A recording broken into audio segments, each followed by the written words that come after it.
see how it turns out.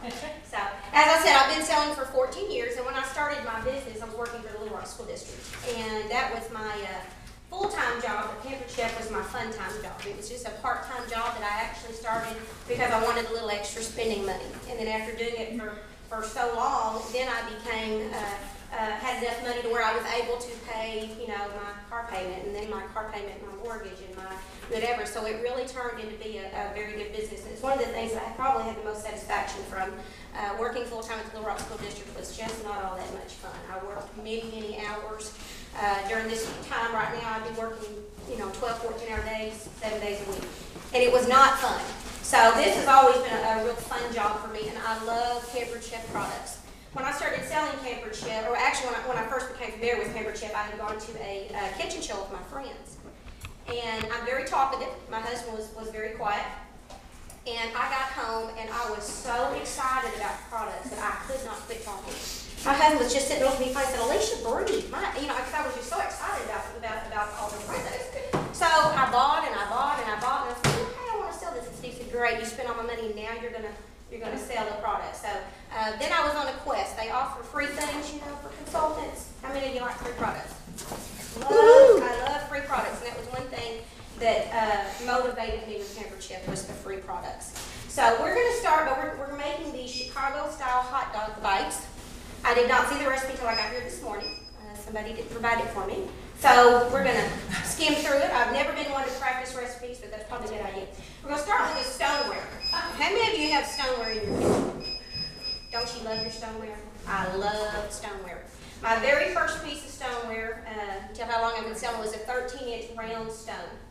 And I used it until it just, you know, in fact, I still have it. I love that stone. But once I got into Pampered Chef, and when they came out with this bar pan, how many years ago? I remember when this came out. I don't remember.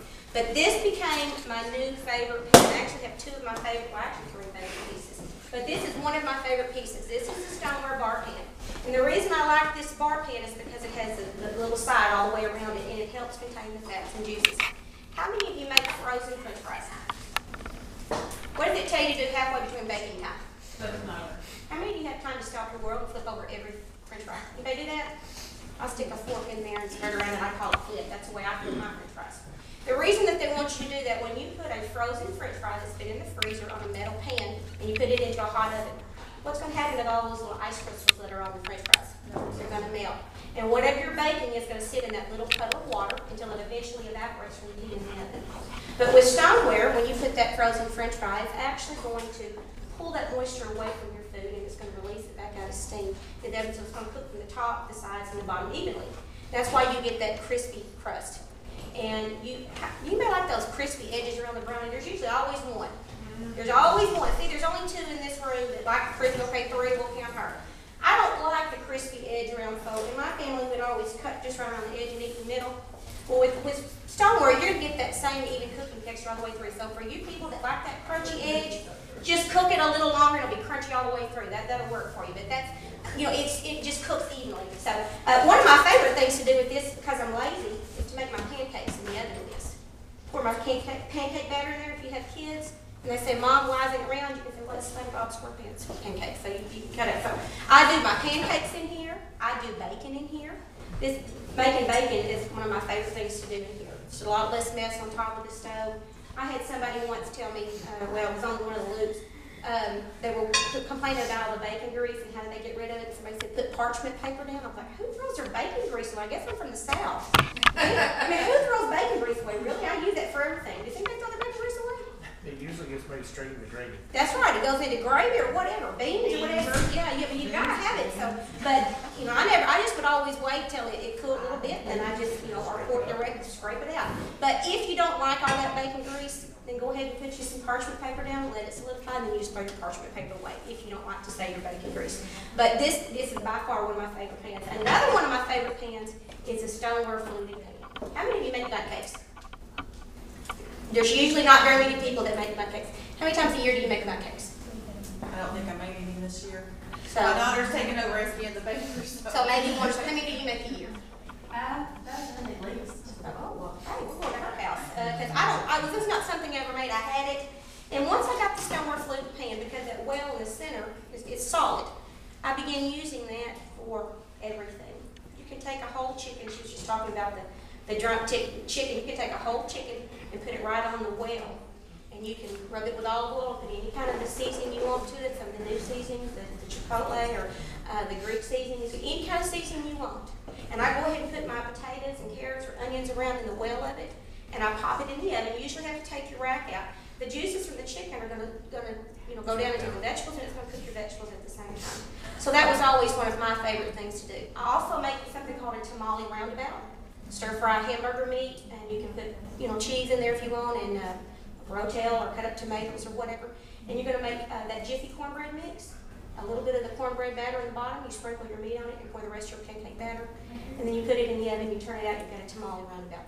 That's really good. That's actually a Pampered Chef recipe, I don't remember what, a long time ago. And that was one of my favorite quick things to do. I'd serve it with a salad, especially in the wintertime. I've actually even done cornbread in a can of chili. And so that kind of makes it interesting too, just makes a different meal. So that was another one, and one of my all-time favorite is the covered baker that's done in the microwave. You can use in the microwave and do your microwave cakes that Betty was talking about. But you can also do the chicken chili, white chicken chili, microwave, fantastic. But one of my favorite things to do is to take a whole chicken. Once again, I'm lazy. Whole chicken, pour a can of the frozen orange juice concentrate on it, or the lemon juice concentrate, pour it over it, put the lid on it, pop it in the oven. Sprinkle lemon pepper seasoning on the lemon if you want. But it makes it really tender. The meat just falls off the bone. If you're real lazy, you don't have to chew it. It just melts in your mouth. It's fantastic. So what's the one thing we never put on our stoneware? Soap. And the reason that you don't put soap on your stoneware is because it's going to remove the cell stick part of it, and your cookies are going to stick after that. A lot of people say that, oh, I don't think I can use it if it's not soap. Your soap actually does not remove bacteria. Your sponge and your hot water and the scrubbing is actually what removes. So you get a little scraper with each one, and you can just scrape. So that is, real easy to clean. Nothing sticks to it. I don't care how bad nothing sticks to it. It's so easy to clean. So just make sure you don't put soap on it. All right, what we're making today is a Chicago-style hot dog bite. And who said they use their ice cream bowls? Somebody over here was talking about ice cream bowls? Sure. This is a better ice cream bowl. When you said that, I thought, if there's a better ice cream bowl. But, I agree. Ain't it? All right, well, this is our batter bowl. This is a small batter bowl. The 1 quart, we also have a 2 quart batter bowl. And I do like my batter bowls. When I first started selling Pampered Chef, or going to shows actually, I was like, it's a bowl. What's so wonderful about that bowl? I really was not impressed with it. When I got it in my kit, I was like, oh, I gotta have another one of those bowls. And then I need another one of those bowls. So I actually have 3 of these batter bowls. I make mashed potatoes in the microwave in them. I boil my macaroni in the microwave. You can bake cakes in the large one. Turn it over and get up these Barbie doll cakes. I've made what else? You can do the lava cakes in here. It's like a volcano. I've made all kinds of cakes in here. It's fun. One thing that I like to do in the summertime is to take the large batter bowl and I line the inside of it with green sherbet. Just kind of make a well in it to smooth it out, and then use the raspberry sherbet, the strawberry, and I put chocolate chips in it, mix it up, put it inside, put it in the freezer, let it freeze solid, and just right before serving, put a warm towel around it and turn it out, and when you slice it, it looks like a watermelon. So that's really great for a kid. Oh, yeah, she's gonna go home and get some sherbet. I'm not sure way home, right? But it's fun. It really makes for an interesting birthday party. So kids like it, and it's so much healthier than watermelon too, right? Better than watermelon. But all right, so we're going to make these. Apparently, Lori opened the biscuits for me. Lori, did you open the biscuits for me? Yes, ma'am. Thank you. I did. I just took them out.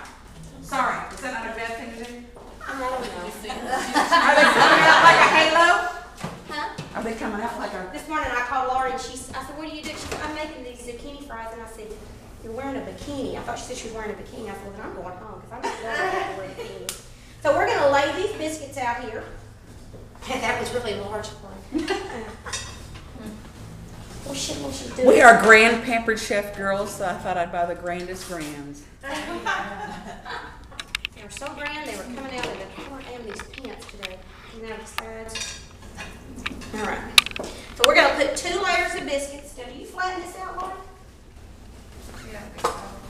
No. But once I don't think again, so. Laura didn't bring No. anything for me to flatten it out with. Thank goodness for her, because we would have nothing if she were not here. Well, you're supposed to half. That's not in the recipe. Huh? The biscuits go in half.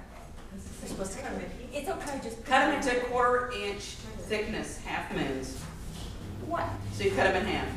So I gotta cut them in half and leave them in here in half? Mhm. Why can't we leave them whole? You can. I'm leaving them whole. Leave them all. If you'd have sent me the recipe earlier, I would have realized that. The ladies in the hospital. I couldn't do this one whole because it's huge. Yeah. You can use the pizza cutter if you want. I could use that. And you have a knife, and you have a pizza Do cutter. you want to come over here and do this? No. Well, cut it like it will be cut. Why don't I would do you, why don't anything for you you. cut and I will do. And I do would have to do say, anything for you. Laurie has been very, very good. I'm sure y'all heard about the young lady with the leukemia that just had the baby. That's my niece. And so Laurie has done quilts and she's just done, that is pretty, right? That's your cut wasn't half. But we've done lots of different things. So I said, look, I'll come over here and do this demo. I'm on Chinese time. I was in China for 2.5 months. And so this is my my nighttime. So I should be asleep. So I was awake all night. I slept 2 hours. So we're You're doing. not responsible